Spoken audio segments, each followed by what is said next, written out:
Kevin Cleary here with a knife video for you.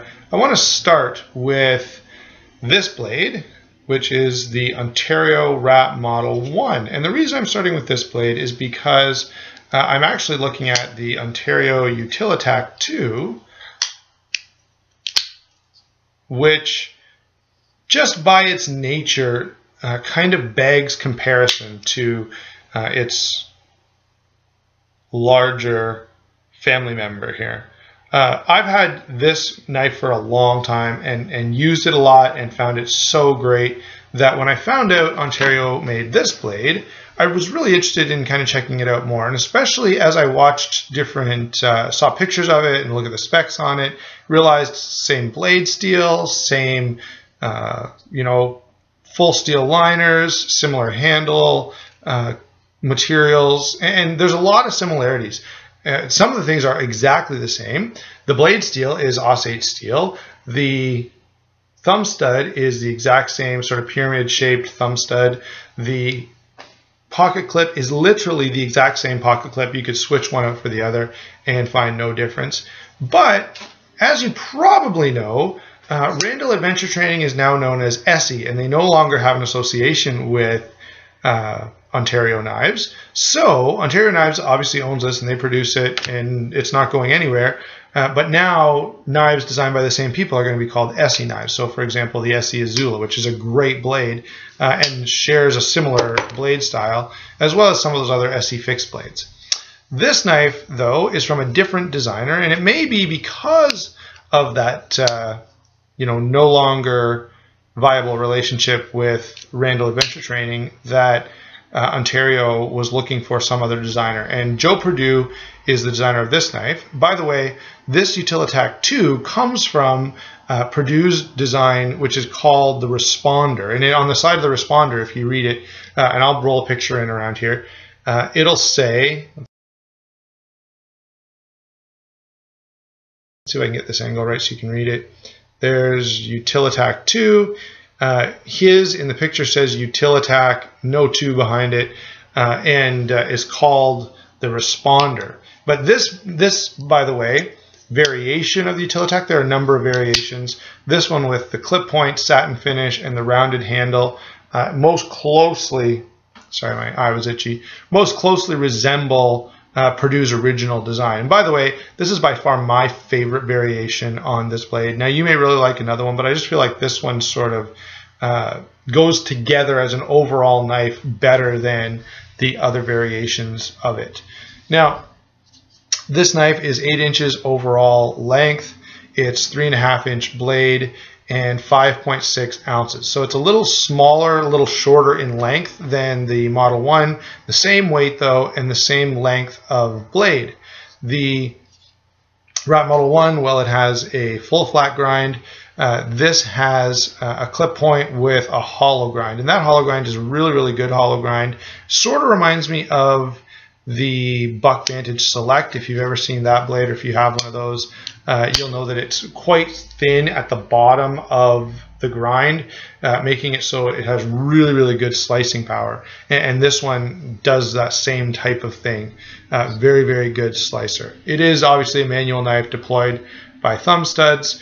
As we go down toward the handle is Zytel rather than G10. It's fully stainless steel lined, and it does have good jimping on it.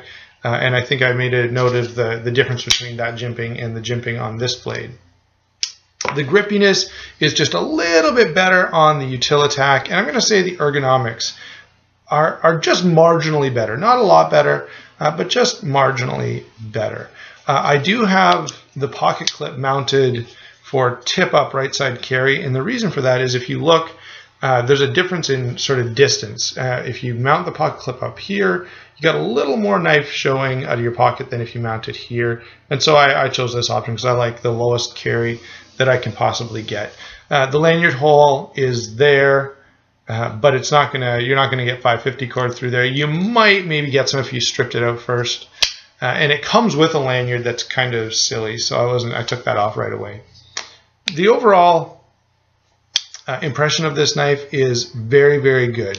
As I said, I've compared a lot of the elements between these two blades, and a lot of things about the construction of the knife, the liners, the pocket clip, the thumb stud, even the lockup is very, very similar.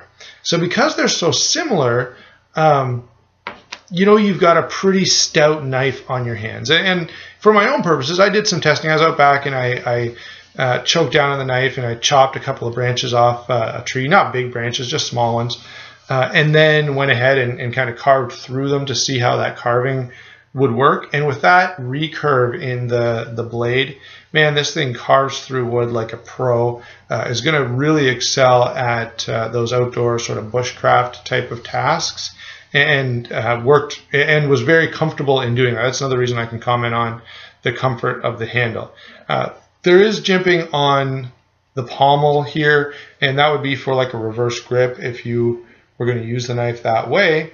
There's not really any reason that I wouldn't have to use it that way, but maybe if you're trained in knife fighting or something like that, or you know, you have that desire to be able to use a reverse grip on this blade, it is possible, and there is jimping to provide for some grippiness on your thumb. Overall, both of these knives, to be honest, but since I've already done a video on this one, overall this knife is an outstanding knife, and it would be an outstanding knife at $50. However, it's only $25, and for that price, this thing has a lot going for it. You know, it's tough, it's strong, the blade steel is good. I'm going to suggest the blade steel is probably better than any other $25 knife, certainly any other $25 knife that I know about, even better than most $40 knives. The geometry is excellent, the look and feel is great. The only hit that I could give this blade is that it's just a little bit heavy at 5.6 ounces, but it's not the end of the world. And as you know, I've had knives on this channel that are 7, 8, and 9 ounces. And in those cases, I always say probably wouldn't want to carry it every day. This one, I'm not going to say that. 5.5 ounces is not that bad. It's a reasonable knife to carry in your pocket all the time. I don't think the weight is a barrier at all to that. And so I think this knife is going to perform pretty well as an everyday carry option. And in fact, you know, go above and beyond a lot of its competitors. This knife doesn't seem to be as popular as it probably should be.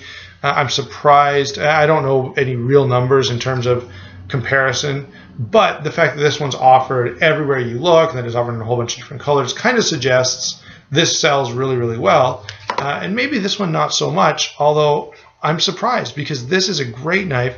It's even a little cheaper than this, even though you're not sacrificing any quality, it's just basically style differences. And so very, very good knife, even great knife for the price. Certainly, if this knife design belonged in the Great Knife for a Great Price video, this one should have been there, and I did make mention of it. And maybe I'll have to sort of amend that video or tack something onto the end to reflect the Utilitac, because this truly is a great knife for a great price. If you are looking for an EDC blade, you will not go far wrong with this. And in fact, I think this will beat out a lot of similar competitors in that $25 to $45 range of, in that $25 to $45 price range. So excellent, excellent knife. I'm super stoked about having this. And I can't wait to use it even more just based on what I've already done with it. So that's my take on the Ontario Utilitac II folding knife. Have a great day.